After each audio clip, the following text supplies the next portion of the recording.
বিসমিল্লাহির রহমানির রহিম। ভাইয়ারা আমার, কেমন আছেন আপনারা সবাই? আলহামদুলিল্লাহ। আমার নাম ফেরদৌস আহমেদ চৌধুরী।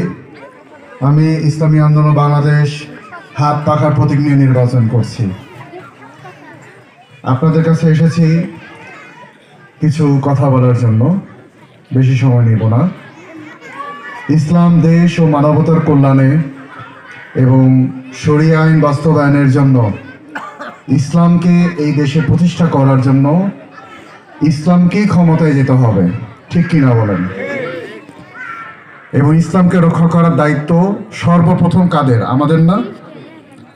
সো ইসলামকে রক্ষা করার দায়িত্ব যেহেতু আমাদের, ইসলামকে ক্ষমতা আমাদের নিতেই হবে, শরিয়া আইন বাস্তবায়ন করতেই হবে।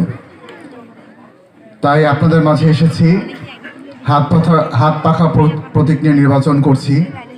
ইনশাআল্লাহ আগামীতে দেশ পরিচালনার দায়িত্ব যদি হাত পাখা প্রতীক হিসেবে আমরা নিতে পারি, তবে আগামীতে ইসলাম, শরিয়া আইন সব কিছুই আমরা বাস্তবায়ন করার জন্য যা যা করা দরকার ইনশাআল্লাহ আমরা করব। এবং ইসলাম অনুযায়ী আমাদের অধিকার, আমাদের সব কিছু বিষয়, আমাদের জীবন মান উন্নয়ন ক্ষেত্রে ইসলামে যেভাবে বলা আছে সেভাবেই আমরা কাজ করব।